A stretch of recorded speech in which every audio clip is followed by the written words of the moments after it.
Hello നമസ്കാരം, രഞ്ജിത്ത്. അനുഭവങ്ങൾ പാളിച്ചകളിലേക്ക് വീണ്ടും സ്വാഗതം.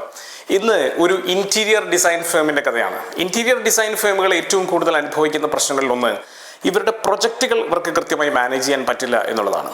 ഒരുപാട് പ്രൊജക്റ്റുകൾ ഇവർ പിടിച്ചു വെച്ചിട്ടുണ്ടാവും. പലപ്പോഴും ഈ ഇന്റീരിയർ ഡിസൈൻ ഫേംസൊക്കെ പലതരത്തിൽ, ഇപ്പോൾ പ്രത്യേകിച്ചും സോഷ്യൽ മീഡിയ ഒക്കെ ഉള്ളതുകൊണ്ട് സോഷ്യൽ മീഡിയയിലൂടെയൊക്കെ അത്യാവശ്യം നല്ല വൈറലായിട്ട് ഇവർക്ക് ഒരുപാട് ഓർഡറുകൾ വരുന്നുണ്ടാവും. 50, 100, 150 ഒക്കെ പ്രൊജക്റ്റുകൾ ഒരേ സമയത്ത് റൺ ചെയ്യുന്ന ആളുകളെ എനിക്കറിയാം.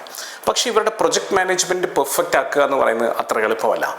അങ്ങനെ അത്യാവശ്യം നന്നായി പ്രൊജക്റ്റുകൾ ചെയ്യുന്ന, എന്നാൽ പ്രൊജക്ട് മാനേജ്മെൻറ്റ് കാരണം വലിയ രീതിയിൽ പ്രശ്നങ്ങൾ നേരിട്ടുകൊണ്ടിരിക്കുന്ന ഒരു ഇൻറ്റീരിയർ ഡിസൈൻ ഫേം ഞങ്ങളെ സമീപിക്കുകയുണ്ടായി. ഞങ്ങൾ അവരുടെ പ്രൊജക്ട് മാനേജ്മെൻറ്റ് സ്ട്രീം ലൈൻ ചെയ്യുക എന്ന് പറയുന്ന ഒരൊറ്റ അസൈൻമെൻറ്റ് മാത്രമായിട്ട് ഞങ്ങളത് ഏറ്റെടുക്കുകയും അങ്ങനെ ഇപ്പോൾ അത് പ്രൊജക്ട് മാനേജ്മെൻറ്റ് വളരെ ഓട്ടോമേറ്റഡ് ആയിട്ടുള്ള രീതിയിൽ ആക്കി മാറ്റുകയും ചെയ്തു. എന്തൊക്കെ സ്റ്റെപ്പുകളിലൂടെയാണ് ഈ പ്രൊജക്ട് മാനേജ്മെൻറ്റ് ഞങ്ങൾ പെർഫെക്റ്റ് ആക്കിയത് എന്നാണ് ഞാൻ ഇന്ന് സംസാരിക്കാൻ പോകുന്നത്. ഏറ്റവും ആദ്യത്തെ ഭാഗം പല ഫേസുകളായിട്ട് തിരിക്കേണ്ടി വരും. ഏറ്റവും ആദ്യത്തെ ഭാഗം എന്ന് പറയുന്നത് പ്രൊജക്റ്റിൻ്റെ പ്രീ പ്ലാനിങ്ങും ഡോക്യുമെൻറ്റേഷനുമാണ്. പലപ്പോഴും ഈ ഭാഗത്ത് പല ആളുകളും ഒരു തരത്തിലുള്ള പ്ലാനിങ്ങും ഡോക്യുമെൻറ്റേഷനും ചെയ്യാറില്ല എന്നുള്ളതാണ് സത്യം. ആദ്യമായിട്ട് ക്ലയൻറ്റുമായിട്ട് കൃത്യമായിട്ടുള്ള എഗ്രിമെൻറ്റുകൾ ഉണ്ടാക്കണം എന്നുള്ളത് വളരെ വലിയൊരു മസ്റ്റാണ്. കാരണം അല്ലെങ്കിൽ പിന്നീട് കോൺഫ്ലിക്റ്റുകൾ ഉണ്ടാകും. എത്ര നല്ല ബന്ധമുള്ള ആളാണെന്ന് പറഞ്ഞാലും ശരി, പലപ്പോഴും വാക്കാലുള്ള എഗ്രിമെൻറ്റ് ഒട്ടും വർക്ക് ചെയ്യില്ല. കാരണം നമ്മൾ തന്നെ പല കാര്യങ്ങളും മറന്നു പോയിട്ടുണ്ടാവും. അപ്പോൾ അതുകൊണ്ട് തന്നെ ഇത് കറക്റ്റായി എഗ്രിമെൻ്റ് ആക്കി ഡോക്യുമെൻ്റ് ചെയ്യുക എന്നുള്ളത് വളരെ പ്രധാനമാണ്. മാത്രമല്ല, ഈ പ്രൊജക്റ്റിൻ്റെ കംപ്ലീറ്റ് ഡീറ്റെയിൽസ്, പ്രൊജക്റ്റ് എങ്ങനെയൊക്കെ ആയിരിക്കണം, ആ പ്രൊജക്റ്റിനകത്ത് എന്തൊക്കെ കാര്യങ്ങൾ ഉൾപ്പെടുന്നു, അതിൻ്റെ ഡയമെൻഷൻസ് എത്രയാണ്, ഇതിങ്ങനെയുള്ള കംപ്ലീറ്റ് ഡീറ്റെയിൽസും ആക്ച്വലി ഡോക്യുമെൻറ്റഡ് ആയിരിക്കണം. അതിനെ ബേസ് ചെയ്തിട്ടായിരിക്കണം ബിൽ ഓഫ് മെറ്റീരിയൽസ് ജനറേറ്റ് ചെയ്യേണ്ടത്, കൃത്യമായിട്ടുള്ള എസ്റ്റിമേറ്റും അതിനെ ബേസ് ചെയ്തിട്ടുള്ള പ്രപ്പോസലും കൊടുക്കേണ്ടത്. അപ്പോൾ കൃത്യമായിട്ടുള്ള കണക്കുകൾ വെച്ചുകൊണ്ടുള്ള പ്രപ്പോസൽ തന്നെയാണെങ്കിൽ അവിടെ പിന്നീട് കൺഫ്യൂഷൻ ഇല്ല. ഈ രണ്ട് പാർട്ടീസും എഗ്രി ചെയ്യുന്ന തരത്തിലേക്ക് ഇത്തരത്തിൽ ബിൽ ഓഫ് മെറ്റീരിയൽസും മറ്റുള്ള കാര്യങ്ങളും എല്ലാം പ്ലാൻ ചെയ്തൊരു പ്രപ്പോസൽ ആയിക്കഴിഞ്ഞാൽ പിന്നെ കൺഫ്യൂഷൻ ഒന്നും തന്നെ ഉണ്ടാവില്ല. ഒപ്പം തന്നെ 3D ഡ്രോയിങ്സ് അടക്കമുള്ള കാര്യങ്ങളിൽ കൃത്യത ഉണ്ടായിരിക്കേണ്ടതാണ്. ഇനിയിപ്പോൾ ഏതെങ്കിലും തരത്തിലുള്ള പെർമിഷനുകളോ മറ്റേതെങ്കിലും തരത്തിലുള്ള ഡോക്യുമെൻറ്റേഷനോ എക്സ്റ്റേണൽ അതോറിറ്റീസിൽ നിന്ന് ആവശ്യമാണെങ്കിൽ അതും കൂടി അറേഞ്ച് ചെയ്യേണ്ടതുണ്ട്. അപ്പോൾ ഒരു പ്രൊജക്റ്റ് തുടങ്ങുന്നതിന് മുമ്പ് ഇത്തരത്തിലുള്ള എല്ലാ കാര്യങ്ങളിലും കൃത്യമായിട്ടുള്ള ധാരണ ഉണ്ടാക്കുക എന്നുള്ളത് വളരെ പ്രധാനമാണ്. ഈ ധാരണയില്ലായ്മ അല്ലെങ്കിൽ എഗ്രിമെൻ്റ് ഇല്ലായ്മ, ഡോക്യുമെൻറ്റേഷൻ ഇല്ലായ്മയാണ് പലപ്പോഴും മിക്ക പ്രൊജക്റ്റുകളിലെയും ഏറ്റവും വലിയ വില്ലനായിട്ട് മാറുന്നത്. ഇതിന് പല കാരണങ്ങൾ, ഈ ഡോക്യുമെൻ്റ് ഇല്ലാത്തതിന് പല കാരണങ്ങൾ നമ്മൾ പറയാറുണ്ട്. ചിലപ്പോൾ സമയം ഉണ്ടാവില്ല, അല്ലെങ്കിൽ വളരെ അടുത്ത ഒരാളാണ്, ഇതിന് ഡോക്യുമെൻറ്റേഷൻ്റെ ആവശ്യമില്ല. ഇങ്ങനെയുള്ള പല കാരണങ്ങൾ കൊണ്ടാണ് നമ്മൾ ഡോക്യുമെൻ്റ് ചെയ്യാതെ പോകുന്നത്. ഒരു കാര്യം ഉറപ്പിച്ചോളൂ, ഡോക്യുമെൻ്റ് ചെയ്യാതെ പോകുന്ന എല്ലാ പ്രൊജക്റ്റുകളും പ്രശ്നത്തിലേ അവസാനിക്കുകയുള്ളൂ. അടുത്തത് വെൻഡർ ആൻഡ് റിസോഴ്സ് മാനേജ്മെൻ്റ് ആണ്. വെൻഡർ മാനേജ്മെൻറ്റ് വളരെ ഇമ്പോർട്ടൻ്റ് ആയിട്ടുള്ളൊരു കാര്യമാണ്. പ്രത്യേകിച്ചും ഒരു ഇൻറ്റീരിയർ ഡിസൈൻ പ്രൊജക്റ്റൊക്കെ ആകുമ്പോൾ അതിനകത്ത് പലതരത്തിലുള്ള മെറ്റീരിയൽസ് ആവശ്യമായിട്ട് വരും. പലതരത്തിലുള്ള ബോർഡുകൾ, പ്ലൈ, ഗ്ലാസ്, മറ്റുള്ള മെറ്റീരിയൽസ്, ഡെക്കോർ ഐറ്റംസ്, ഇങ്ങനെയുള്ള സാധനങ്ങളെല്ലാം ഇത് ക്ലയൻറ്റ് തന്നെയാണോ വാങ്ങുന്നത്, അതോ നമ്മൾ വാങ്ങിക്കൊടുക്കുകയാണോ, ഇതെല്ലാം കൂടി ഇൻക്ലൂഡഡ് ആയിട്ടുള്ള പ്രപ്പോസലാണോ, ഇനി നമ്മളാണ് വാങ്ങുന്നത്, ഏത് വെൻഡറിൻ്റെ അടുത്തു നിന്നാണ്, ഏത് ക്വാളിറ്റി സ്റ്റാൻഡേർഡ്സിലുള്ളതാണ്, ഇതിനൊക്കെ കൃത്യമായിട്ടുള്ള രൂപരേഖയും സ്റ്റാൻഡർഡൈസേഷനും ആവശ്യമാണ്. എത്ര നന്നായി നിങ്ങൾക്കിത് ഡിഫൈൻ ചെയ്ത് വെക്കാമോ, നിങ്ങൾക്ക് ഓൾറെഡി സ്റ്റാൻഡർഡൈസ്ഡ് ആയിട്ടുള്ള ഡെഫിനിഷൻസ് ഇതിനുണ്ടെങ്കിൽ വളരെ നല്ലതാണ്. അപ്പോൾ ഓരോ കാര്യത്തിനും, ഈവൻ നിങ്ങൾ വാങ്ങുന്ന ഒരു ലൈറ്റ് ആയിക്കോട്ടെ, ഒരു പോട്ട് ആയിക്കോട്ടെ, ഇതിൻ്റെ ബ്രാൻഡ്, ഇതിൻ്റെ സ്പെസിഫിക്കേഷൻ, ഇതെല്ലാം തന്നെ വളരെ കൃത്യമായിട്ട് നിങ്ങൾ മെൻഷൻഡ് ആയിരിക്കണം. ഈ മെൻഷനിങ് ഇല്ലെങ്കിൽ പിന്നീട് കോൺഫ്ലിക്റ്റ് ഉണ്ടാകുമെന്നുള്ള കാര്യം 100% ഉറപ്പാണ്. മാത്രമല്ല, എത്ര സ്കിൽഡ് ആയിട്ടുള്ള വർക്ക് ഫോഴ്സിനെയാണ് നിങ്ങൾ അലോക്കേറ്റ് ചെയ്യാൻ പോകുന്നത്, അതും വളരെ പ്രധാനമാണ്. കാരണം ആരെങ്കിലുമൊക്കെ അലോക്കേറ്റ് ചെയ്തിട്ട് എല്ലാ വർക്കുകളും നമ്മൾ ഉദ്ദേശിക്കുന്ന ക്വാളിറ്റിയിൽ ഫിനിഷ് ചെയ്യാൻ പറ്റണമെന്നില്ല. അപ്പം നല്ല സ്കിൽഡ് ആയിട്ടുള്ള വർക്ക് ഫോഴ്സിനെയാണ് അലോക്കേറ്റ് ചെയ്യുന്നതെങ്കിൽ അതിനനുസരിച്ച് തന്നെ നിങ്ങൾക്ക് ബഡ്ജറ്റും പ്രിപ്പയർ ചെയ്യാനായിട്ട് സാധിക്കണം. അപ്പോൾ അതുകൊണ്ട് തന്നെ വർക്ക് ഫോഴ്സ് അലോക്കേഷൻ അടക്കമുള്ള കാര്യങ്ങളിൽ കൃത്യമായിട്ടുള്ളൊരു പ്ലാനിങ് അത്യാവശ്യമാണ്. ഈ മെറ്റീരിയൽ പ്രൊക്വയർമെൻറ്റ്, സ്കെഡ്യൂളിങ്, ഇങ്ങനെയുള്ള കാര്യങ്ങളും വളരെ പ്രധാനമാണ്. പലപ്പോഴും ഒരുപാട് പ്രൊജക്റ്റുകൾ ഒരുമിച്ച് നടക്കുമ്പോൾ, ഇപ്പോൾ ഇവിടെയൊക്കെ നമ്മൾ അഡ്രസ്സ് ചെയ്ത ക്ലയൻറ്റിൻ്റെ അടുത്തുണ്ടായിരുന്ന ഒരു പ്രധാനപ്പെട്ട കാര്യം, ഇവർക്ക് ഏകദേശം 78ഓളം പ്രൊജക്റ്റുകൾ ആ സമയത്ത് നടക്കുന്നുണ്ടായിരുന്നു. ഈ 78ഓളം പ്രൊജക്റ്റുകൾ കേരളത്തിലും തമിഴ്നാട്ടിലും കർണാടകയിലുമായിട്ടാണ് നടക്കുന്നത്. പക്ഷേ ഇവരുടെ പ്രൊക്വയർമെൻറ്റ് സിസ്റ്റം എന്ന് പറയുന്നത് ഒട്ടും തന്നെ സെൻട്രലൈസ്ഡോ പ്രീ പ്ലാൻഡോ ആയിരുന്നില്ല. അപ്പോൾ അതുകൊണ്ട് തന്നെ പ്രൊക്യൂർമെൻറ്റിലൊക്കെ വലിയ നഷ്ടങ്ങൾ ഇവർക്ക് സംഭവിക്കുന്നുണ്ടായിരുന്നു. ഇതിനെ സെൻട്രലൈസ്ഡ് ആയിട്ടുള്ള, ഒറ്റയടിക്ക് നമുക്ക് സെൻട്രലൈസ്ഡ് ആക്കാൻ പറ്റില്ല, ഒരു കൈൻഡ് ഓഫ് ഡീസെൻട്രലൈസ്ഡ് ആയിട്ടുള്ള 2-3 ഹബ്ബുകളാക്കിയിട്ടുള്ള ഒരു പ്രൊക്യൂർമെൻറ്റ് സിസ്റ്റം നമ്മൾ കൊണ്ടുവന്നു. അവിടെ ആക്ച്വലി നമുക്ക് നല്ല രീതിയിൽ നെഗോഷിയേറ്റ് ചെയ്തിട്ട് സപ്ലയേഴ്സുമായിട്ട് നല്ല ടേംസ് ഉണ്ടാക്കാനായിട്ട് പറ്റി. ഒപ്പം തന്നെ കൃത്യമായിട്ടുള്ള സ്കെഡ്യൂളിങ്ങിൽ, കൃത്യമായിട്ടുള്ള സമയത്ത് ഈ സാധനങ്ങൾ എത്തിക്കാനും സാധിച്ചു. പലപ്പോഴും കൃത്യമായിട്ടുള്ള സമയത്ത് മെറ്റീരിയൽസ് ഡെലിവറി ചെയ്യാത്തത് കൊണ്ട് മാത്രം ഒരുപാട് പ്രൊജക്റ്റുകൾ ഡിലേഡ് ആവാറുണ്ട്. ഡിലേഡ് ആവുന്ന പ്രൊജക്റ്റുകളെല്ലാം തന്നെ ഒരു കാര്യം കൃത്യമായി മനസ്സിലാക്കേണ്ടത്, ഇൻറ്റീരിയർ ഡിസൈൻ പ്രൊജക്റ്റുകളിലൊക്കെ സമയം നമ്മുടെ ഏറ്റവും പ്രധാനപ്പെട്ട ഒരു റിസോഴ്സാണ്. നിങ്ങൾക്ക് ഒരു ദിവസം നഷ്ടമായാൽ നിങ്ങളുടെ ബിസിനസ്സിൽ നിന്ന് ഒരു ദിവസം കംപ്ലീറ്റ് ആയിട്ട് നഷ്ടമായി എന്ന് തന്നെയാണ് അർത്ഥം. പിന്നീട് ആ ദിവസം നിങ്ങൾക്ക് തിരിച്ചു കിട്ടില്ല. അപ്പോൾ അതുകൊണ്ട് തന്നെ മെറ്റീരിയൽസിലുണ്ടാവുന്ന ഡെലിവറിയിലുണ്ടാവുന്ന ഡിലേ ഒക്കെ നിങ്ങളുടെ പ്രോഫിറ്റബിലിറ്റിയെ ഡയറക്റ്റായിട്ട് തന്നെ അഫക്റ്റ് ചെയ്യുന്നുണ്ട്. അടുത്തതാണ് ഏറ്റവും പ്രധാനപ്പെട്ടതെന്ന് ഞാൻ കരുതുന്ന, അല്ലെങ്കിൽ വലിയ ചേഞ്ച് ഉണ്ടാക്കിയെന്ന് ഞാൻ കരുതുന്ന ഭാഗം, അത് സ്റ്റാൻഡർഡൈസേഷനാണ്. ശരിക്കും പറഞ്ഞാൽ സ്റ്റാൻഡർഡൈസേഷനും മോണിറ്ററിങ്ങും. അപ്പോൾ ഏറ്റവും ആദ്യം നമ്മൾ ചെയ്തത് കൃത്യമായിട്ടുള്ളൊരു SOP തയ്യാറാക്കുക എന്നുള്ളതാണ്. എങ്ങനെയാണ് ഏകദേശം ഒരു 5 ഡിഫറൻ്റ് ആയിട്ടുള്ള തരത്തിലുള്ള പ്രൊജക്റ്റുകളാണ് അവർ കൂടുതലും ചെയ്യാറുള്ളത്. ബ്രോഡ്ലി ക്ലാസിഫൈ ചെയ്യുമ്പോൾ ഈ 5 എണ്ണത്തിനും ഡിഫറൻ്റ് ആയിട്ടുള്ള ചെറിയ ചെറിയ വ്യത്യാസമുള്ള SOPകൾ ഉണ്ടാക്കി, കൃത്യമായിട്ടുള്ള സ്റ്റാൻഡേർഡ് ഓപ്പറേറ്റിംഗ് പ്രൊസീജിയറുകൾ. ഈ സ്റ്റാൻഡേർഡ് ഓപ്പറേറ്റിംഗ് പ്രൊസീജിയറുകൾ ഇവിടെ പോകുന്ന സൂപ്പർവൈസർമാർ ആക്ച്വലി ഉണ്ടായിരുന്നില്ല, കുറച്ച് ആളുകളെ ഉണ്ടായിരുന്നുള്ളൂ. ആവശ്യത്തിന് സൂപ്പർവൈസർമാരെ നമ്മൾ അപ്പോയിൻറ്റ് ചെയ്യുകയും ചെയ്തു. എങ്ങനെ അപ്പോയിൻറ്റ് ചെയ്തിട്ടുള്ള ആളുകൾക്ക് കൃത്യമായിട്ടുള്ള ഈ SOP പറഞ്ഞു കൊടുത്തു. മാത്രമല്ല വീക്കിലി, മന്ത്ലി, ഡെയിലി ഷെഡ്യൂളിംഗ് കൃത്യമായിട്ട് നമ്മളൊരു പ്രൊജക്റ്റ് മാനേജ്മെൻറ്റ് സോഫ്റ്റ്വെയർ ഉപയോഗിച്ചുകൊണ്ട് തന്നെ, അസാന എന്ന് പറയുന്ന ഒരു പ്രൊജക്റ്റ് മാനേജ്മെൻറ്റ് സോഫ്റ്റ്വെയർ ഉണ്ട്. ഈ സോഫ്റ്റ്വെയർ ഉപയോഗിച്ചുകൊണ്ട് തന്നെ നമ്മൾ അതിലേക്ക് കൊണ്ടുവന്നു.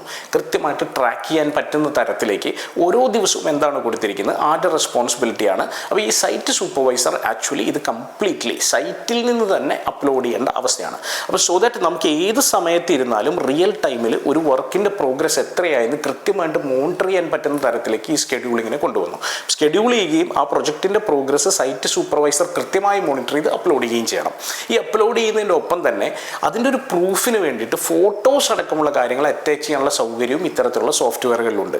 അപ്പോൾ അതുകൊണ്ട് തന്നെ അസാന ഇംപ്ലിമെൻറ്റ് ചെയ്തപ്പോൾ വലിയ രീതിയിൽ മാറ്റമുണ്ടായി. കാരണം റിയൽ ടൈമായിട്ട് ഏകദേശം ഈ 78 എനിക്ക് തോന്നുന്നു ഞങ്ങൾ ചെന്ന് വന്നപ്പോഴേക്കും ഏകദേശം 56-57 പ്രൊജക്റ്റുകളാണ് പിന്നീട് നടന്നത്.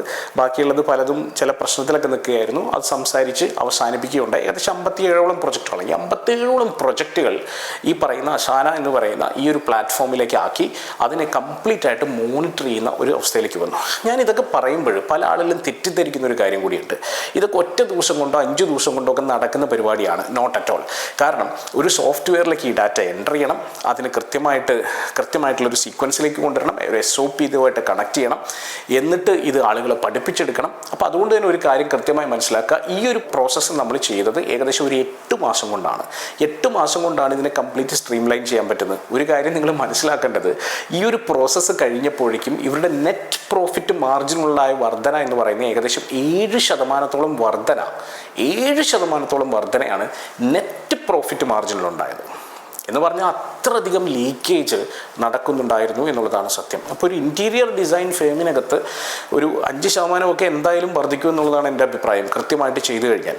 അങ്ങനെ നോക്കിയാൽ തന്നെ ഇവർക്ക് കോടികളുടെ ലാഭമാണ് അവിടെ ഉണ്ടായിരിക്കുന്നത്. അപ്പം നമുക്ക് തരുന്നത് നമ്മുടെ ഫീസുമായിട്ട് കമ്പയർ ചെയ്ത് കഴിഞ്ഞാൽ വലിയ രീതിയിലുള്ള വർധന പ്രോഫിറ്റബിലിറ്റിയിൽ അവർക്കുണ്ടായി. അപ്പം അവിടെ നമ്മൾ കുറച്ച് സമയം സ്പെൻഡ് ചെയ്യാൻ തയ്യാറായാൽ, കുറച്ച് ക്ഷമ നമ്മൾ കാണിക്കാൻ റെഡിയായി കഴിഞ്ഞാൽ പല കാര്യങ്ങളെയും നമുക്ക് ഓട്ടോമേറ്റ് ചെയ്തെടുക്കാൻ സാധിക്കും.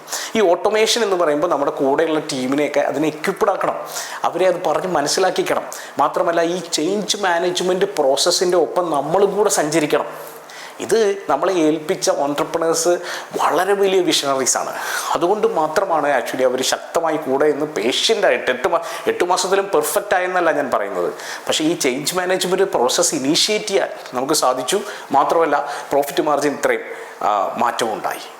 ഇനിയും കുറേയും കൂടിയും സ്ട്രീം ലൈൻ ചെയ്യാൻ പറ്റും. ഇനിയും കുറച്ചുകൂടിയും ഒന്ന് മുറുക്കി പിടിച്ചു കഴിഞ്ഞാൽ ഇനിയും 1-2% കൂടി പ്രോഫിറ്റ് മാർജിനിലെ പ്രോഫിറ്റിനേക്കാളൊക്കെ വലിയ മാറ്റമുണ്ട്. ഓൺ ദ ബിസിനസ്സായി മാറി എന്നുള്ളതാണ്. പല കേസുകളിലും പ്രശ്നങ്ങൾ ഉണ്ടാവുകയും അവിടെ നേരിട്ട് പോയി ഇവർ സംസാരിക്കേണ്ടി വരികയും ചെയ്യുന്ന അവസ്ഥയിൽ നിന്ന് കംപ്ലീറ്റ്ലി മാറി ഇവർക്കിപ്പോൾ വലിയ രീതിയിൽ ആക്ച്വലി സമയം, ഫ്രീ ടൈം കിട്ടി. അവർ വേറൊരു ബിസിനസ്സിലേക്ക് കൂടി ഇൻവെസ്റ്റ് ചെയ്യാൻ വേണ്ടി ആക്ച്വലി അടുത്തൊരു ബിസിനസ് പ്ലാൻ ചെയ്യാൻ വേണ്ടി ഞങ്ങളുടെ അടുത്തേക്ക് വന്നിരിക്കുകയാണ്. കഴിഞ്ഞ ആഴ്ച വന്നപ്പോഴാണ് ആക്ച്വലി എനിക്കത് ഈ ഒരു കഥ സത്യം പറഞ്ഞാൽ ഓർമ്മ വന്നു തന്നെ. കഴിഞ്ഞ ആഴ്ച അവരടുത്തൊരു ബിസിനസ്സിനെ കുറിച്ച് സംസാരിക്കാനായിട്ട് വന്നു. കാരണം ഇഷ്ടംപോലെ സമയം കിട്ടിയപ്പോൾ ഒരു സ്ട്രാറ്റജൈസ് ചെയ്യാനുള്ള സമയം അവർക്ക് കിട്ടിയെന്നുള്ളതാണ്. ഇതേ സോഫ്റ്റ്വെയറിൽ കൂടെ തന്നെ കൃത്യമായിട്ട് വർക്ക് ഫോഴ്സിൻ്റെ മോണിറ്ററിങ്, അവരുടെ ഒരു പ്രൊഡക്ടിവിറ്റി അനലൈസ് ചെയ്യാനും ഒക്കെ പറ്റും. അപ്പോൾ ഓരോ ആളുകളുടെയും പ്രൊഡക്ടിവിറ്റി അനലൈസ് ചെയ്യാനും ഓരോ സൈറ്റിലെയും പ്രൊഡക്ടിവിറ്റി അനലൈസ് ചെയ്യാനും ഇതിൻ്റെ പ്രോഗ്രസ് കൃത്യമായി മോണിറ്റർ ചെയ്യാനും ഒക്കെ പറ്റുന്ന തരത്തിലേക്ക് ആ പ്രൊജക്റ്റിനെ നമ്മൾ മാറ്റിയെടുക്കുകയാണ് പിന്നീട് ചെയ്തത്. അടുത്തത് ക്വാളിറ്റി ഇൻസ്പെക്ഷനും പ്രോഗ്രസ് ചെക്കിങ്ങുമാണ്. പ്രോഗ്രസ് ചെക്കിങ്ങിൻ്റെ കാര്യം ഞാൻ പറഞ്ഞു. ക്വാളിറ്റി ഇൻസ്പെക്ഷൻ വളരെ പ്രധാനമാണ്. ഈ പ്രോഗ്രസ് ചെക്കിങ്ങിൻ്റെ ഒപ്പം തന്നെ കൃത്യമായിട്ട് നമ്മൾ സ്റ്റാൻഡേർഡ്സ് സെറ്റ് ചെയ്തിട്ടുണ്ടാവും. ഓരോ പ്രൊജക്റ്റിനും സ്റ്റാൻഡേർഡ്സ് സെറ്റ് ചെയ്തിട്ടുണ്ട്. മാത്രമല്ല നമുക്കൊരു ബേസിക് കമ്പനിയുടേതായിട്ടുള്ള ബേസിക് സ്റ്റാൻഡേർഡ്സ് ഉണ്ട്, ക്വാളിറ്റി സ്റ്റാൻഡേർഡ്സ് ഉണ്ട്. ചില പ്രൊജക്റ്റുകളിൽ ചിലപ്പോൾ ആ ക്വാളിറ്റി സ്റ്റാൻഡേർഡ്സിനേക്കാൾ കൂടുതൽ സ്റ്റാൻഡേർഡ്സ് ചിലപ്പം ക്ലയൻറ്റ്സ് ആവശ്യപ്പെടും.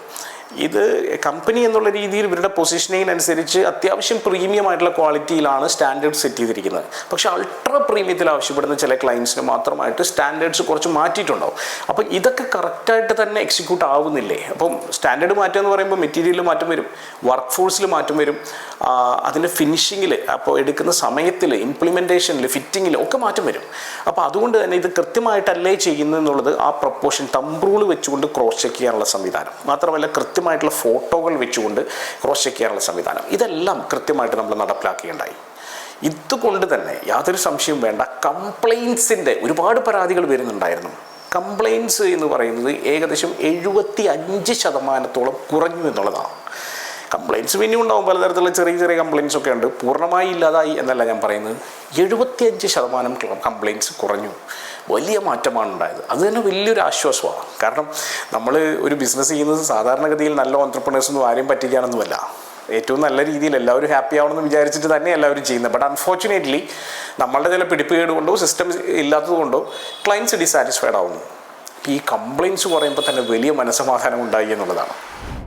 ഇതിൻ്റെ ഒപ്പം തന്നെ ഈ കംപ്ലയിൻസിനെ റിസോൾവ് ചെയ്യാനുള്ള മെക്കാനിസം അവിടെ ഉണ്ടായിരുന്നില്ല. ഇവർ തന്നെ നേരിട്ട് പോവുക, ഇടപെടുക എന്നുള്ളതൊക്കെയായിരുന്നു. അപ്പോൾ ഈ കംപ്ലയിൻറ്റ് റിസോൾവ് ചെയ്യാനുള്ള ഒരു സെല്ല് നമ്മൾ രൂപീകരിച്ചു. കസ്റ്റമർ കെയറും സപ്പോർട്ടും കംപ്ലീറ്റ്ലി ഡെഡിക്കേറ്റഡ് ആയിട്ടുള്ളൊരു ടീം. അപ്പോൾ അതിന് സ്കിൽഡ് ആയിട്ടുള്ള ആളുകളെ വേണം അവിടെ കൊണ്ടുവരാനായിട്ട്. പ്രശ്നങ്ങൾ ഡീൽ ചെയ്യാനും സംയമനത്തോടു കൂടി ആളുകളെ കൈകാര്യം ചെയ്യാനും ഒക്കെ പറ്റുന്ന ആളുകളായിരിക്കണം. അപ്പോൾ അത്തരത്തിലുള്ള 1-2 ആളുകളെ കൂടി റിക്രൂട്ട് ചെയ്ത് ആ ടീമിനെ ഒന്ന് സെറ്റാക്കി എടുത്തപ്പോൾ അത് കുറച്ചുകൂടി ഭംഗിയായിട്ട് നടന്നു തുടങ്ങി. അടുത്തത് പ്രൊജക്റ്റ് ഹാൻഡ് ഓവർ ആൻഡ് ക്ലോഷറിൻ്റെ ആ ഒരു ഭാഗമാണ്. അവിടെ എന്താ വെച്ച് കഴിഞ്ഞാൽ നമ്മൾ കമ്മിറ്റ് ചെയ്തിട്ടുള്ള എല്ലാ സാധനങ്ങളും കൊടുത്തു എന്നുള്ളത് ചെക്ക് ലിസ്റ്റ് അനുസരിച്ച് അത് കറക്റ്റായിട്ട് നോക്കി അത് കൊടുത്ത് അതിൻ്റെ ഒരു കംപ്ലീറ്റ് ആയിട്ടുള്ളൊരു ക്ലോഷർ റിപ്പോർട്ട് ഉണ്ടാക്കി എല്ലാ സാധനങ്ങളുടെയും ക്വാളിറ്റി ഒന്നുകൂടി ഒന്ന് ക്രോസ് ചെക്ക് ചെയ്ത് വെരിഫൈ ചെയ്ത് കസ്റ്റമറെ കൂടി കൺവിൻസ് ചെയ്യുന്ന തരത്തിലേക്ക് അതിനൊരു റിപ്പോർട്ട് ഉണ്ടാക്കി കൊടുത്ത് ബാക്കി എന്തെങ്കിലും പേയ്മെൻ്റ് ഒക്കെ ഉണ്ടെങ്കിൽ അതും കൂടി സെറ്റിൽ ചെയ്തുകൊണ്ട് നല്ല രീതിയിൽ ഹാൻഡ് ഓവർ ചെയ്യുന്ന ഒരു ഫംഗ്ഷൻ പോലെ, അതിനും ഒരു SOP ഉണ്ടാക്കിയിട്ട് ഒരു ഫംഗ്ഷൻ പോലെ സെറ്റ് ചെയ്ത് അതിനൊരു ടെസ്റ്റിമോണിയിലൊക്കെ എടുത്ത് വീഡിയോ ഒക്കെ എടുത്തിട്ട് ക്ലയൻറ്റിന് കൂടി ഹാപ്പി ആവുന്ന തരത്തിലേക്ക് അതിനൊന്ന് സെറ്റ് ചെയ്യുക കൂടി ചെയ്തു. ഇങ്ങനെ കൂടി വന്നപ്പോൾ ഉണ്ടല്ലോ, ഇത് പറയാൻ വളരെ എളുപ്പമാണെങ്കിലും ഞങ്ങൾ ഈ പ്രോസസ്സ് 8-8.5 മാസത്തോളം എടുത്ത ഒരു പ്രോസസ്സാണ്. ഈ പ്രോസസ്സിൽ ആ കമ്പനി ഭയങ്കരമായിട്ട് സ്കെയിൽ ചെയ്തു എന്നുള്ളതാണ്.